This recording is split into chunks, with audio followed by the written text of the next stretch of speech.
Our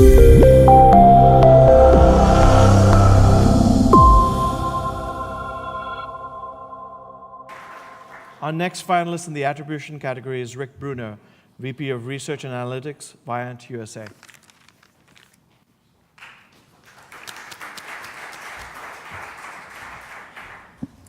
Hello, great to be back here at ICOM. I'm Rick Bruner with Viant, a Time Inc. company from the US, and I'm here to show you a major breakthrough in measuring the effect of advertising across channels, specifically digital plus television.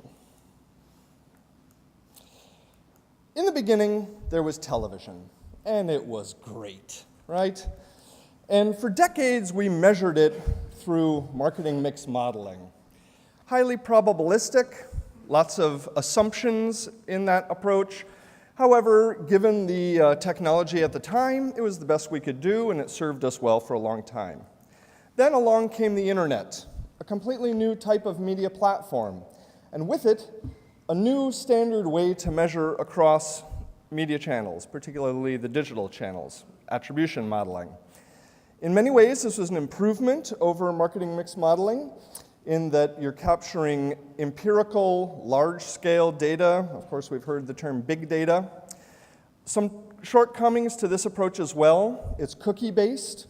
I'm sure you're all familiar with what limitations that entails. And it's really limited only to the digital media landscape.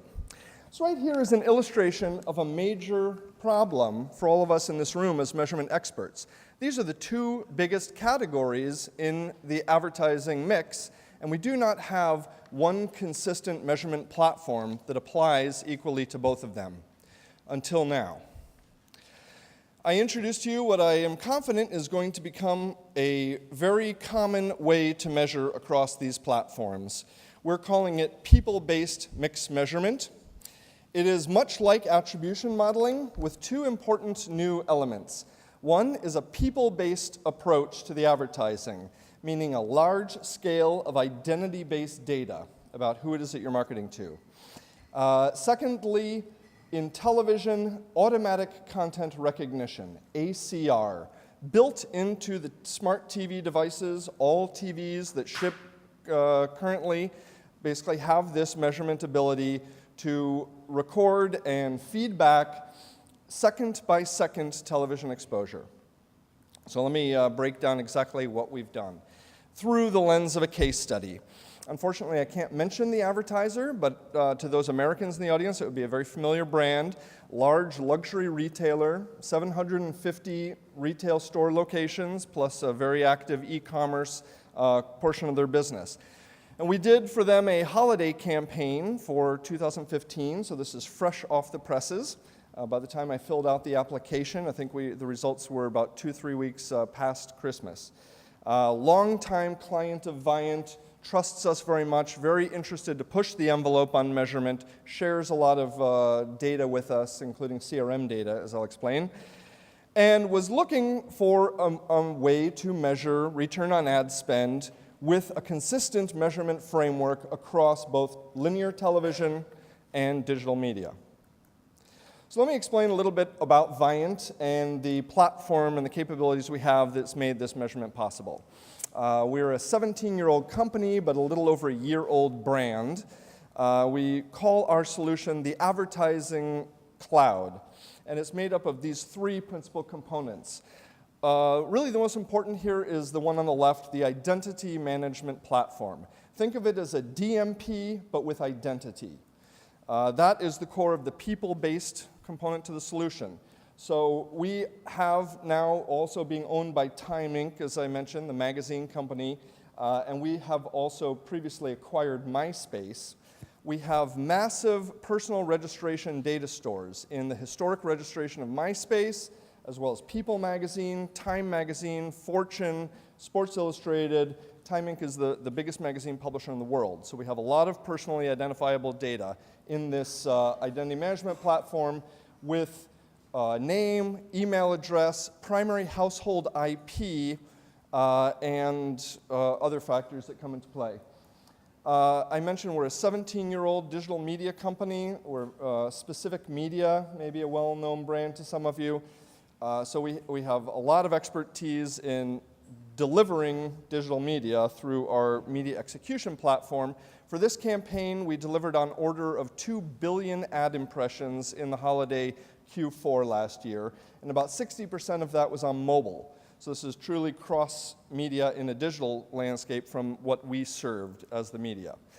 And then the digital analytics platform, the measurement component, is also critical here. So as I say, we have that identity component that allows us to do CRM onboarding and matching to the sales data and the customer database.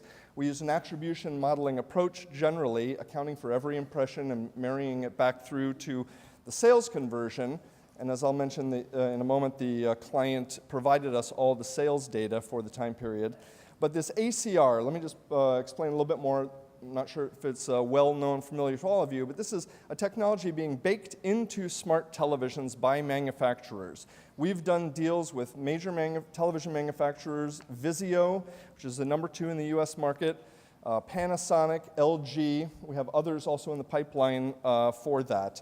We have 10 million households as of this measurement where we see second by second everything that is on their TV screen. It's a fingerprinting technology of the audio signature of what's on the TV. So linear television, over-the-top television, digital antenna, anything that's on the TV screen in those 10 million homes.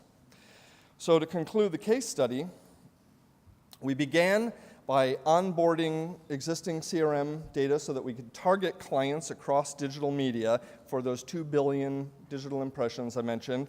We had 100% of all TV viewing activity, all TV ad exposure in a very large sample of 10 million homes through that ACR technology. And the client shared with us 100% of all purchase data from all 750 stores and e-commerce with personal identifiable information for the purchasers. Of course, not for cash transactions, but for all other transactions, we could then marry together the households that were exposed to the television, the households that were exposed to the digital media, down to the identities of those people and of them who made a purchase, for an empirical mixed measurement framework to determine true cross-media return on ad spend. And I see I'm running out of time here, so very briefly, we found that the homes exposed to TV ads converted at twice the rate. Oh no, that was just a pre-warning, I guess. Whew, plenty of time. So the households that were exposed to the TV ads went through and made a purchase that we could track through that identity management mechanism at twice the rate that the audience was exposed to those 2 billion digital ads. So maybe you're wondering at the moment, why is the digital guy up here telling me that TV outperformed digital in this model? Of course, this was a return on ad spend measurement. So when you take the cost of the media into consideration, and the digital component was primarily display, so we're talking about under $2 CPM for digital media compared to a $15 CPM for the television component. And we're talking, I should have mentioned, of millions of dollars, both in the TV ad channel as well as in the digital channel. When you take that cost into consideration, the digital media performed at twice the cost-effectiveness rate as the television media. The key takeaway here, though, I'd posit, is not really the relative performance of the digital advertising in this example, but just the pioneering of this measurement mechanism, putting linear television as well as over-the-top, all forms of television, on an equal measurement footing in a large data context, and our network of ACR data is only growing. We're projecting it's going to be 25 million households by the end of the year. And I should say, now that we're owned by Time, this model will be very expansible to print as well. So the main takeaway, you saw this here first, and you saw it from Viant. Thank you very much. And I also have a more detailed case study I'm happy to share. Thank you, Rick. Any questions? Yes.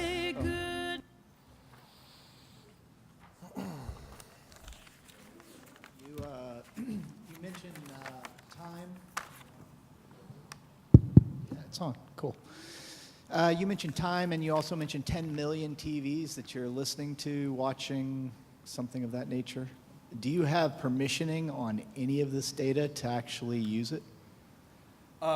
Yes, this is all privacy compliant. We're licensing, so Time Inc. is the new parent company of Viant. The acquisition was just a couple months ago. This case study preceded the acquisition.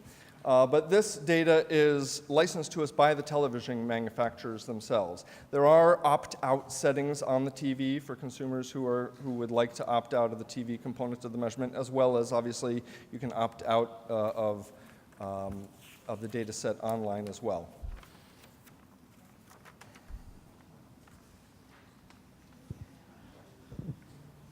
Have you done any correlation between exposure to both and at what frequency, and if that makes an impact? Yes, the results that we presented to the client, needless to say, were a lot more detailed than what I just showed you, but in the interest of time, I simplified it to just those key high-level takeaways. We, in fact, were able to look at the sales rate in the television component by the programming that the ad schedule ran against, so we could compare the performance of ads that ran on the NBA versus Modern Family and so forth. To your question of the cross-mix component, the case study does have a bit more detail on that, and the combined audience, those who saw both on television and digital, which was about 20% of the TV audience, converted at a significantly higher rate than both. However, on a return on ad spend basis, because it was weighted with the cost of the television, the conversion rate was much higher, but the return on ad spend was a little bit higher than the digital only. And frequency was also part of the measurement. They both had pretty high frequencies because it was across a whole quarter holiday campaign. So over that period, I think it was roughly 20 frequency in both media. We're out of time. Thank you, Rick. All right, thank you very much.